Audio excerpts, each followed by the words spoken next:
కథ రావిశాస్త్రి గారి పాపి. రావిశాస్త్రి గారు జూలై 30, 1922లో శ్రీకాకుళం జిల్లాలో జన్మించారు. రావిశాస్త్రి పూర్తి పేరు రాచకొండ విశ్వనాథ శాస్త్రి. వీరు నవంబర్ 10, 1993లో మరణించారు. వీరు రచయిత, నటుడు, న్యాయవాది.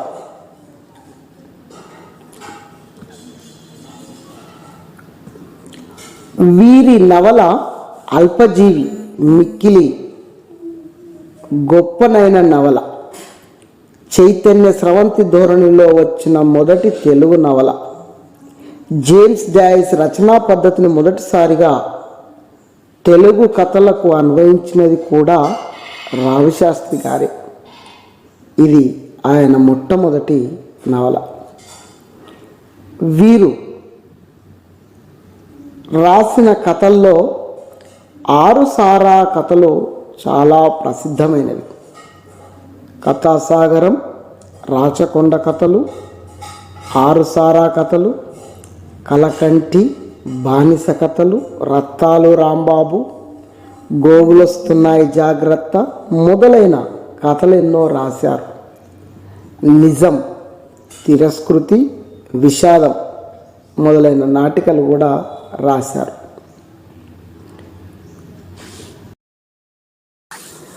ప్రభుత్వం సారా నిషేధించే కాలంలో దొంగ సారా వ్యాపారం మంచి జోరుగా సాగుతుండేది. కొందరు బడా నాయకులు వెనుక ఉండి అంతా తామై నడిపిస్తారు. ప్రభుత్వ యంత్రాంగం అండదండలు, సహాయ సహకారాలు సంపూర్ణంగా ఉంటాయి. సారా నిషేధ జీవాలు తెచ్చేది, ఇప్పించేది నాయకులే. సారాను దొంగచాటుగా బినామీ పేరుతో అమ్మేది నాయకులే. దొంగ సారాతో సమాజాన్ని నాశనం చేసేది నాయకులే. అనుకోకుండా పోలీసులకు పట్టుబడితే జైలు శిక్ష అనుభవించడానికి అమాయకులకు డబ్బు ఇచ్చి రిక్రూట్ చేసుకునేవారు. సారా వ్యాపారం వల్ల అమాయకులు బలయ్యేవారు. ఇలాంటి వ్యవస్థపై ధ్వజమెత్తి ఎదురు తిరిగి తన రచనల ద్వారా ప్రజల్లో చైతన్యాన్ని కలిగించిన మహామనీషి రావిశాస్త్రి. ఆయన రాసిన 6 సారా కథలు చాలా ప్రసిద్ధి చెందాయి. శాస్త్రి గారి రచనా విధానం విలక్షణమైంది, ప్రత్యేకమైంది, హృదయాన్ని హత్తుకునే విధంగా ఉంటుంది. వారు రాసిన సారా కథల్లోని పాపి కథని ఇప్పుడు విందాం. రామదాసు తల్లి 40 సంవత్సరాల క్రితం అతని చిన్నతనంలోనే సరిగ్గా ఇదే రోజున శివరాత్రి నాడే చనిపోయిందట. ఆ సంగతి తెలుసా అని అడిగాడు దాసు. ఎందుకు తెలీదు, ఎంత పుణ్యం చేసుకుందో కానీ గొప్ప చావు కొట్టేసింది తల్లి. తిన్నగా కైలాసానికి వెళ్ళి తీరాలి అన్నాడు దాసు గారి ముఖ్యమంత్రి. కేడిగాళ్ళు సెంట్రల్ జైలుకి వెళ్ళినట్లు అన్నాడు అతని డిప్యూటీ. నోర్ముయస్ అంది నూకాలమ్మ. వీడికి ఎప్పుడే మాట అనాలో తెలియదు అన్నాడు ముఖ్యుడు డిప్యూటీ గురించి. శివరాత్రి నాడు నలుగురు దాసుగారి మేడ మీద పడగదిలో తివాచి మీద కూర్చొని పేకాట ఆడుతున్నారు.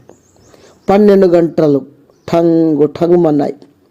రేపీ పాటికి నీలయ్యగాడు అని ఏదో అనబోయాడు డిప్యూటీ. ఒరే డిప్టీ అని అతన్ని గద్దించాడు ముఖ్యుడు. నోరు ముయ్యకపోతే ఆడితో పాటు నువ్వును అంది నూకాలమ్మ. తప్పు అని లెంపలేసుకున్నాడు అతను. అతని దగ్గర సారా వాసన గుప్పున కొడుతోంది. నీలయ్య ఊసెత్తకు అంది నూకాలమ్మ. పండుగ పూట ఆ పేరెందుకు అన్నాడు ముఖ్యమంత్రి. రామదాసు, నీలయ్య ఇద్దరు ఒక్కలాంటి వాళ్ళేనంటారు కొంతమంది, కానీ కాదు.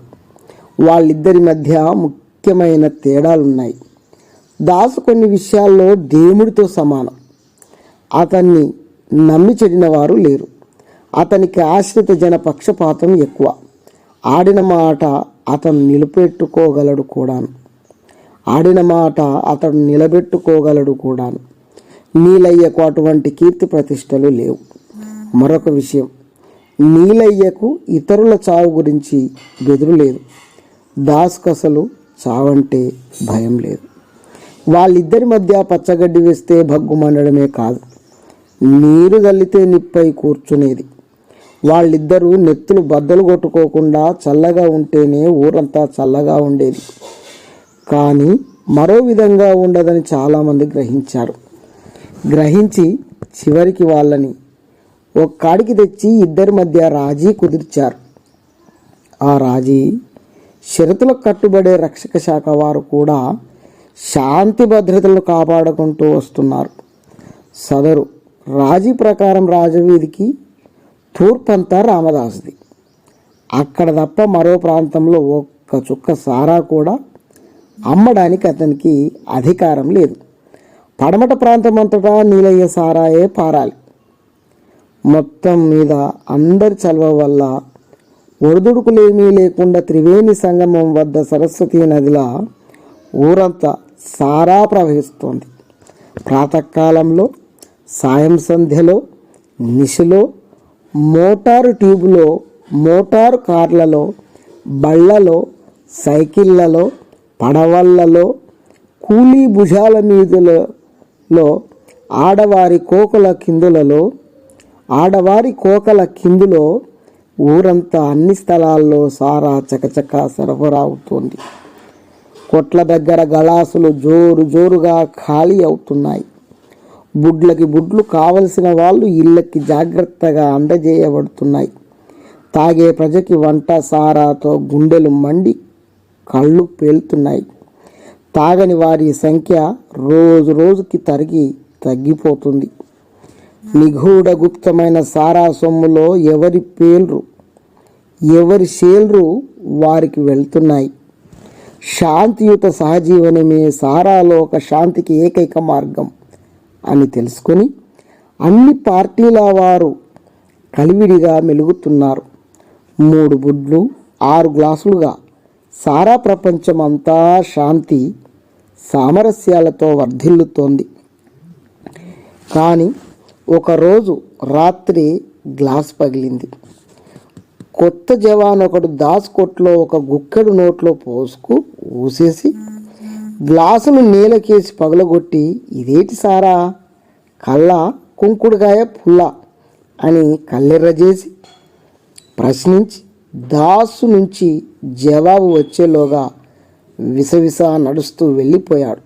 ఎవడాడు అని అడిగాడు దాసు. నీలయ్య గాడి ముండ సరసాలుంది కదా, దాని తమ్ముడని సమాధానం వచ్చింది. ఉభయ పార్టీల మధ్య యుద్ధం ఆ విధంగా తిరిగి ప్రారంభమైంది. అయితే తగువు రాజుకోవడానికి కారణం గ్లాసు పగలడం కాదు, కారణం కార్నివాల్ రావడం. రాచబాటకి తూర్పు దిశగా కార్నివాల్ను నెలకొల్పారు కాంట్రాక్టర్లు. రాత్రివేళ ఆ వైపుకి వెళ్తే దీపాలతో కళ్ళు జిగ్గుమంటాయి, బాకాలతో చెవులు చిల్లులు పడతాయి, సారా కంపుతో ముక్కుడొక్కులు బద్దలవుతాయి. దగ్గర డబ్బులుంటే వాటికి కాళ్ళొస్తాయి.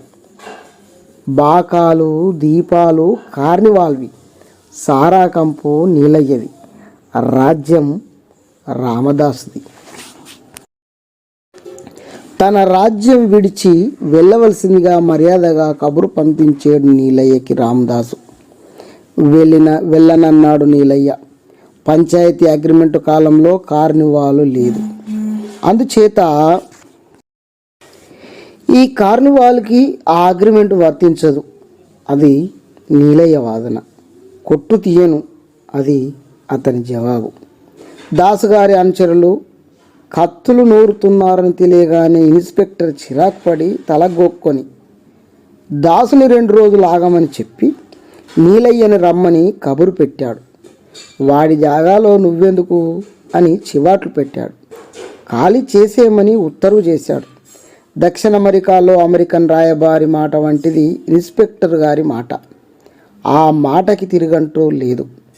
వినక పాటించక వీలు పడింది కాదు నీలయ్యకి. సరే, ప్రభువులు తమరే అలా న్యాయం సెలవిస్తే మేమేం చేయగలం అని నీలయ్య నిట్టూర్చాడు. పైకి మంచిగానే ఉంటూ మనసులో నాగుబాముని దాచుకున్నారు అని కఠినోక్తులు పలికాడు. అయినా సారా అమ్ముకునే దొంగముండ కొడుకులం, దొరల్నేం చేయగలం అని గొనుక్కుంటూ ఇంటికి పోయాడు. ఇంటికి పోయి ప్రతి కక్షి రాజ్యంలోంచి తన కొట్టు ఎత్తించేశాడు.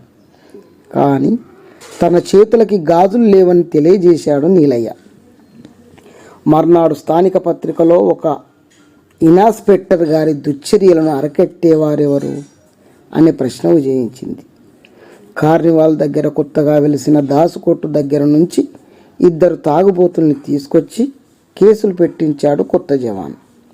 మర్నాడు మరో 3 లాక్కొచ్చాడు. దాసుగారి కొట్టు దగ్గర త్రాగితే ప్రమాదమని కొంత ప్రచారం సన్నగా లేచింది. కనీసం 50 గ్యాలన్ల సారాని ఫలానా స్థలంలో ఎప్పుడైనా పట్టుకోవచ్చుని రహస్యంగా పోలీసులకు వర్తమానం వెళ్ళింది.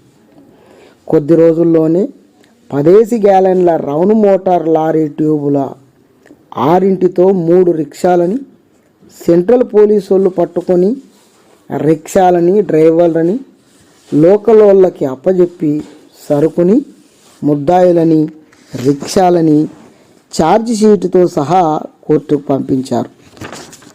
దాసుగోరి సరుకని దాసుగోరి రిక్షాల్ని పట్టుకుంటున్నారని ఆ నోట ఈ నోట దాసుకు తెలిసింది.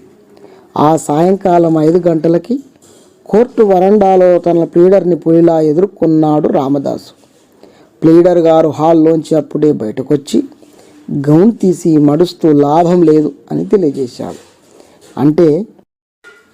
అంటే 3 గవర్నమెంట్ కలిపేస్తాట అన్నాడు ప్లీడర్ గారు. నా రిచ్చాల్ని గవర్నమెంట్కు కలపడానికి కోర్టు ఎవరు మధ్యని, అందులోనూ రిచ్చాలు ఇచ్చేస్తాడు కదా అని కేసులు ఒప్పించేసినాం కదా అని కేకలు వేశాడు దాసు. గట్టిగా అరవకు, నీ రిక్షాలు ఇదివరకు 2 సార్లు సారాతో దొరికిపోయాయి కదా అన్నాడు ప్లీడర్ గారు. దొరికితే మాత్రం అని 2 చిటికెలు వేసి అలా ఇడిపించుకొచ్చినాం అన్నట్టు అప్పుడు నువ్వే పిటిషన్ ఎట్టి ఇడిపించినావు అన్నాడు దాసు. ఆ దొరకడమే కొంపకొచ్చింది. అది గుర్తుపెట్టుకొని అప్పుడు వీడివే చూస్తే రెగ్యులర్ డీలర్లా ఉన్నాడు. వీడికి ఇదే పనిలా ఉంది అంటున్నాడు మేజిస్ట్రేట్. ఏం చేయడమో నువ్వే చెప్పాలా నానా. పైకోర్టుకు పోవాలి, వెళదాం, దానికేటి, కానీ ఇదిగో ఇను, నా మాటిను అని ప్లీడర్ గారి సమక్షంలో శపథం చేశాడు రామదాసు. ఆ దుర్మార్గపు లంచి కొడుకు నీలయ్యగాడు సిప్పలు గడుక్కు బతికేటోడు. సంబరాల్లో జోబీలు కొట్టి బతికాడు. నా సేత ఇదిగో ఈ సేత్తోటే 90 సార్లు జల్లలు తిని బతికాడు.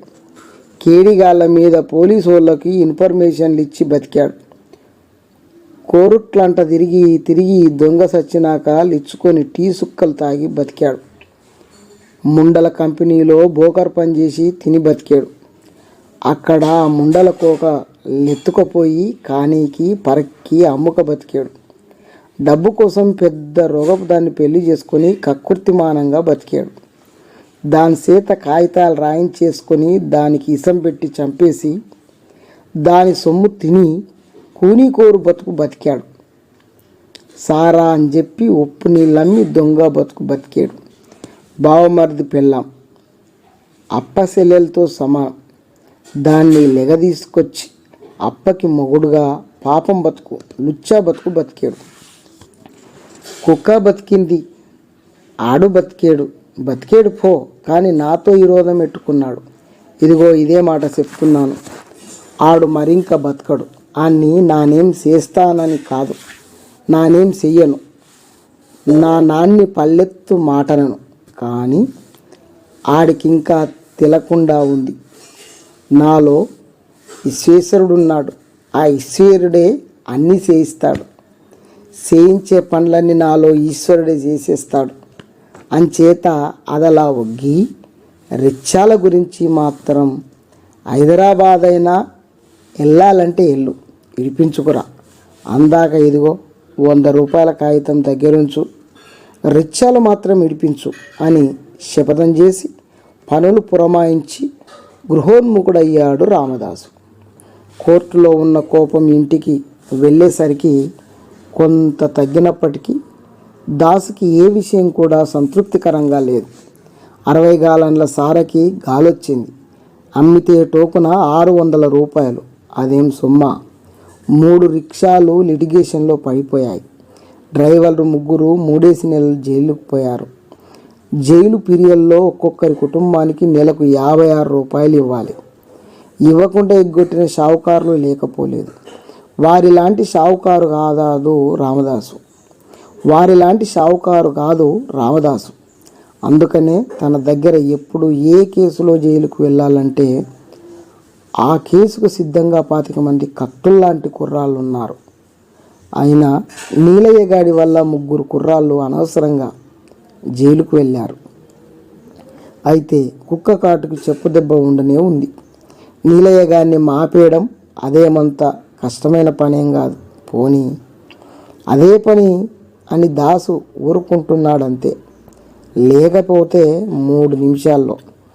దాసుకి దీర్ఘకోపం లేదు. అతను ఇతరుల తప్పుల్ని సులభంగా క్షమించేస్తాడు. ఆ విషయం సభ్య ప్రపంచానికి తెలుసు.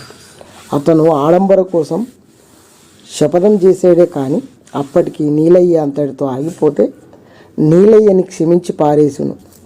ఆనాటికి 99 తప్పులే చేశాడు నీలయ్య. చేసినవైనా ఇక్కడ అక్కడ చేసేశాడు. పర్వాలేకపోయింది. కానీ నీలయ్య అంతటితో ఆగలేదు. ఆ రాత్రి 100 తప్పు కూడా చేశాడు నీలయ్య. ఆ తప్పైనా ఇక్కడికి అక్కడికి పోకుండా నూకాలమ్మ దాకా పోయింది. మరి ఇంకా దాసు వెనుదీయడానికి వీల్లేదు. ఇంజన్ మరి ఇంకా ఆగదు అన్నాడు దాసు. నూకాలమ్మ దాసుకి పెళ్ళాం కాదు, ఉంపుడు గత్తి అంటారా? ఎంత మాత్రం కాదు. ఆవిడ అతని సహధర్మచారిణి. జీవితంలో తొలిసారిగా ఆమెను అప్పన్న కొండ మెట్లెక్కుతూ కలిశాడు రామదాసు. ఇద్దరూ కలిసి మెట్లన్నీ ఎక్కారు. కలిసే దేవుని చూశారు. కలిసి గుడి బయటకు వచ్చారు. కలిసి మెట్లన్నీ దిగారు. అంతటితో అతని మనసుని దోచేసుకుంది. ఆవిడ మనసుని అతడు లాగేసుకున్నాడు. మెట్లు దిగగానే మార్గాన్ని దాసగారింటికి మార్చేసింది నూకాలమ్మ. అప్పటి నుంచి ఆవిడ మరో మార్గం దొక్కలేదు. అతను రంగు నీళ్ళన్నీ మందు నీళ్లుగా అమ్మిన రోజుల్లో నీటిలో రంగులన్నీ కలిపి నీటితో సీసాలన్నీ నింపి బిరడాలు బిగించి అన్ని పనులు నూకాలమ్మే చేసేది. అతను లాటరీలల్లా పట్టుకొని ఊరూరా సంతలా పరసలా తిరిగిన రోజుల్లో బల్ల ప్రక్కన పుణుకుల దుకాణం పెట్టి కొమ్ములు తిరిగిన నాయుల్ని లాటరీ బల్ల వద్ద కట్టిపడేసిన ఆకర్షణ శక్తి నూకాలమ్మదే. నల్లమందుని పీడిత లోకానికి నలుదిక్కుల అందజేయడానికి అతను చేస్తున్న ప్రయత్నంలో 2 దిక్కుల సగానికి సగం భారం వహిస్తున్నది నూకాలమ్మ కాక ఇంకెవరు? సారా సరఫరాలో ముండల కంపెనీల మేనేజ్మెంట్లో, లెక్కలు చూసుకొని రిక్షా వాళ్ళ నుండి అద్దెలు వసూలు చేయడంలో, రౌడీలను నిలబెట్టి వాళ్ళకి పనులు పురమాయించడంలో, చిన్నకారు జవాన్లని అదుపులో ఉంచడంలో, పెద్దలకు మూతులు కట్టడంలో, డబ్బు దాచడంలో, అది మూలకుండా వడ్డీలతో దాన్ని పెంచడంలో, అన్ని పనుల్లో శాస్త్రకారుడు గడించిన ప్రకారం సర్వవిధాల దాసుగారి ధర్మానికి బాణంలా సరిపోతున్న సద్గుణాల కని ఆ సర్వాంగ సుందరి ఎవరామె? ఆమె నూకాలమ్మ.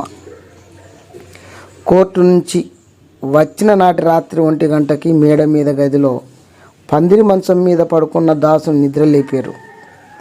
ఏట్రా లంజా కొడక అని లేపిన వారిని బూతులు తిడుతూ లేచేడతాడు. చూస్తే ఎదర నూకాలమ్మ ద్రౌపదిలా నిల్చుంది. కట్టుకున్న నైలాన్ కోకంతా పేలికలైపోయి తొడుక్కున్న జాకెట్టు కూడా అక్కడక్కడ చిరిగింది. కొప్పంతా విడిపోయి జుట్టంతా రేగింది. సగం దిగిన పూలదండ తల చిక్కులోంచి వేలాడుతోంది. కళ్ళు భగభగా మండుతున్నాయి. ఏటైంది?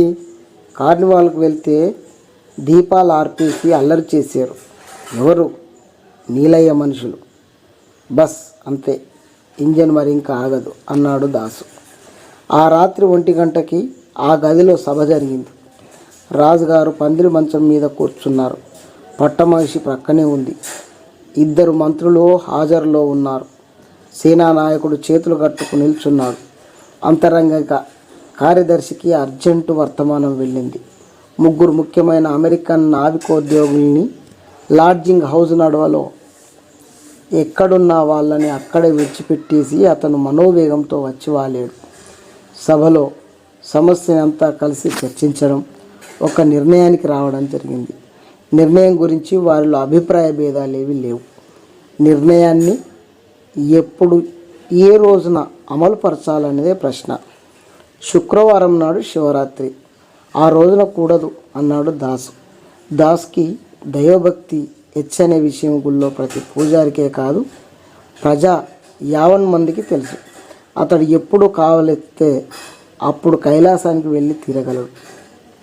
అందులో సందేహం లేదు. నీలయ్యగాడు మాత్రం అక్కడికి 1000 జన్మలు ఎత్తినా వెళ్ళకూడదు.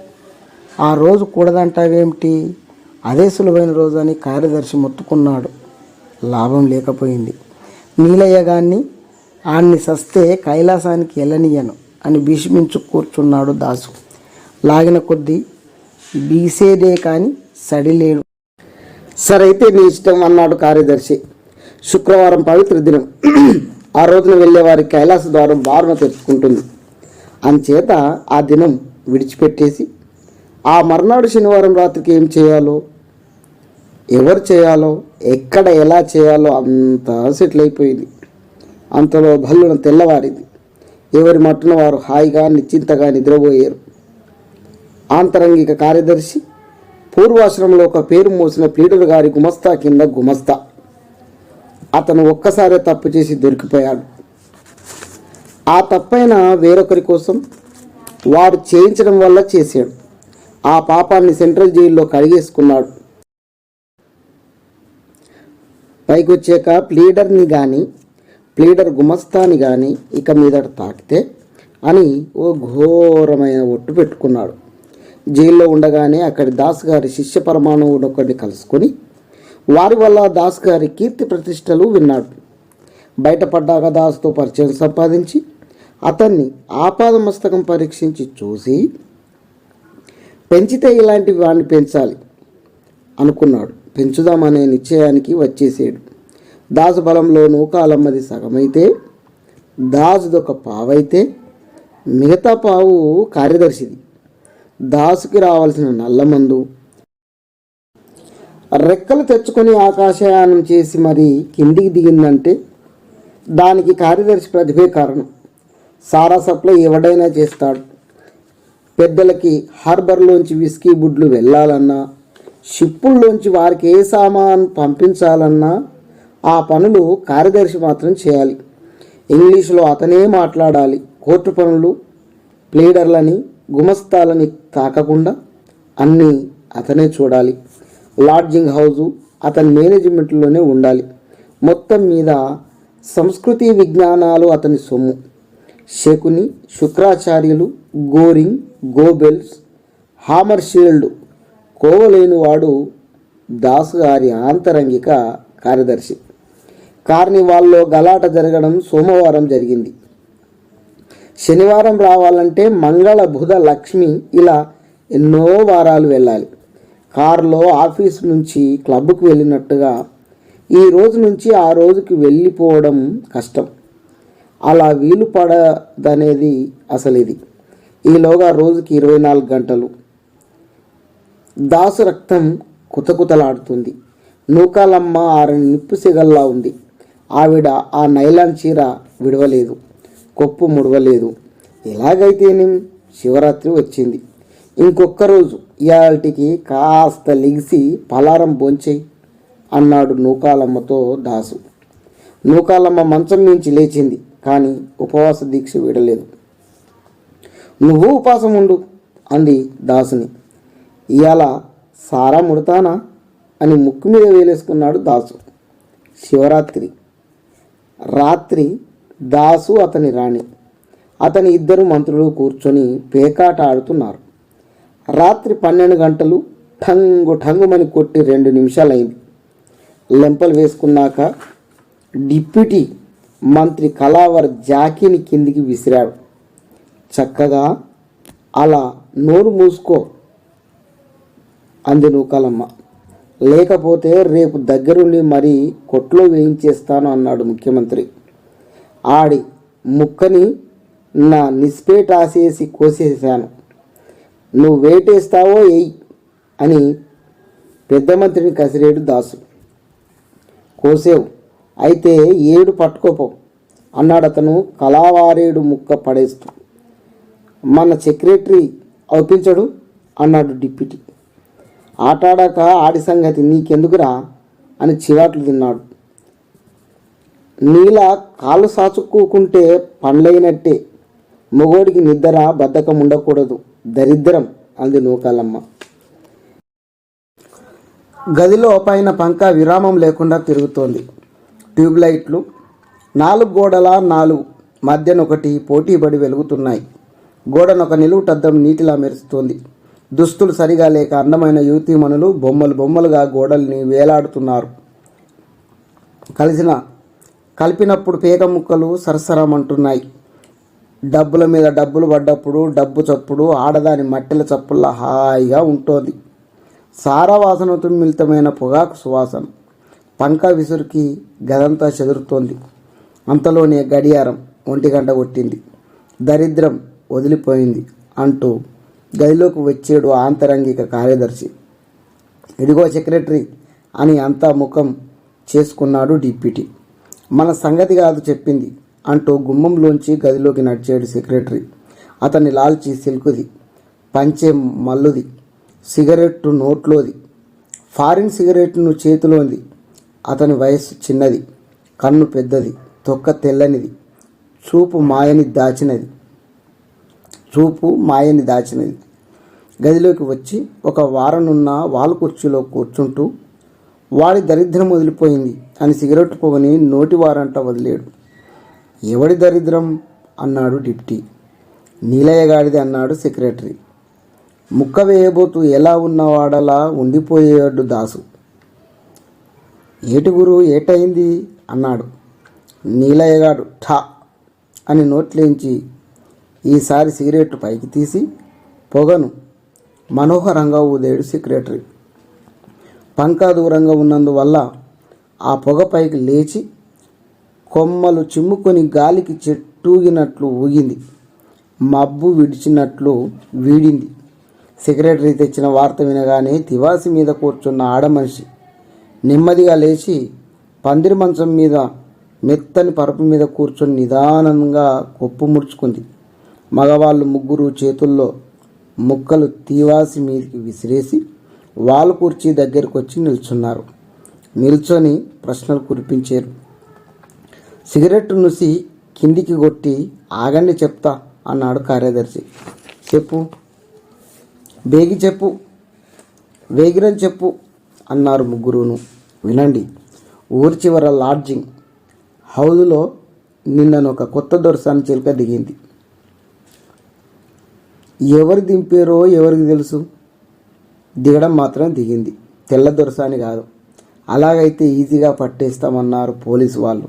నల్ల దొరసాని అయితేనేం అందంగా నాటకాల్లో సినిమాల్లో యాక్ట్రెస్లా ఉందట. దొరసానంటే నీలయ్యగాడు కుక్కే కాదు. సంగతి కనుక్కొని ఇవాళ మధ్యాహ్నం 12 గంటలకి గదిలో దూరి తలుపు బిగించేసుకున్నట్ట. రాత్రి 11కు తలుపు తెరిచింది. చూస్తే నల్ల దొరసాని స్టేజ్ మీద లేదు. నీలయ్యగాడు మాత్రం గది నిండా దున్నపోతులా చచ్చిపడి ఉన్నాడు. చావడానికి ఎన్ని విసికి బుడ్లుండాలో అందుకు సరిపడ గదిలో అన్ని ఖాళీ బుడ్లున్నాయి. తెగ తాగి గుడ్లు పేలేయి. గుండె పగిలిందంటున్నారు పోలీసు వాళ్ళు. మరైతే చిలుక గైర్హాజరెందుకు కావాలి? మనిషి చావగానే భయపడి పరారై ఉంటుంది, అంతేకాని ఇది కూని కాదంటున్నారు పోలీసు వాళ్ళు. చిలుక దొరకదా అని అడిగాడు ముఖ్యమంత్రి. జవాబుగా కండ్రెప్పలు నెమ్మదిగా దించి వాటిని బరువుగా పైకెత్తి అమాయకంగా చూశాడు ఆంతరంగిక కార్యదర్శి. అయితే మనకి పని లేకుండా జరిగిపోయిందన్నాడు ముఖ్యమంత్రి చిరునవ్వు నవ్వుతూ. గది మధ్య నిల్చుండిపోయాడు రామదాసు. అతనికంతా ఆశ్చర్యంగా ఉంది. ఏదో బోధపడకుండా ఉన్నట్టు ఉంది. గదిలో నలుగురి ముఖాలు వరుసగా చూశాడు. 4 గోడల్ని చూశాడు. నూకాలమ్మ ముఖంలోకి చూశాడు. పూచిక పుల్లంతైనా శ్రమపడన అవసరం లేకుండా పని జరిగిపోయింది. కానీ అతని మనసుని ఏదో బాధిస్తుంది. నీలయ్యగాడు చస్తే లాటరీలో 1,00,000 రూపాయలు వచ్చినట్టుగా ఉండవలసి ఉంది. కానీ అలా లేదు. లాటరీలో 1,00,000 రూపాయలు వచ్చిన నాడు ఇంట్లో ఎవరో పోయినట్టుగా ఉంది. వాడు నీలయ్యగాడు. చావడం బాగానే ఉంది కానీ వాడలా చావడం బాగలేదు. అంతా ఆ పరమేశ్వరుడి లీల అన్నాడు రెండో మంత్రి. అంతలో జయం అన్నాడు ముఖ్యుడు. అందులోనూ ఇవాళ చివరి రాత్రి అన్నాడు ద్వితీయుడు. శివరాత్రి నాడు వస్తే అని నాలిక ఖర్చుకొని ఆగిపోయాడు ముఖ్యమంత్రి. ఆ వేళ ఆపాటికప్పుడు నీలయ్యగాడు కైలాసపు సింహద్వారం దాటిలోనికి పోయి ఉంటాడని అతనికి గుర్తొచ్చింది. నాలిక ఖర్చుకొని ఆగిపోయి దాసుముఖం చూశాడు. దాసుముఖం జీవురించి ఉంది. ఇందాక బోధపడిన విషయం బోధపడ్డంతో అతని కళ్ళు అకస్మాత్తుగా రౌద్రంతో నిండిపోయాయి. అతనికి కోపం వల్ల మాట సరిగా వచ్చింది కాదు. మరైతే ఆడు ఆ లంజి కొడుకు, ఆ నీలయ్యగాడు ఆడి పాపాలన్నీ ఏటైనట్టు అని గావకేక వేసి ప్రశ్నించాడు రామదాసు. ఆ ప్రశ్నకు సమాధానం రాలేదు. సెక్రటరీ తివాసి వైపు, నూకాలమ్మ పంకా వైపు, మంత్రులిద్దరూ ఒకరి ముఖంలో ఒకరు చూస్తూ ఉండిపోయారు. కథ సమాప్తం. ఈ కథ విశాలాంధ్ర దినపత్రిక ఏప్రిల్ 2వ తారీఖు 1961లో ప్రచురించబడింది. 6 సారా కథలు పుస్తకంలోంచి స్వీకరించబడింది. నచ్చినట్టయితే సబ్స్క్రైబ్ చేయండి, లైక్ చేయండి, షేర్ చేయండి.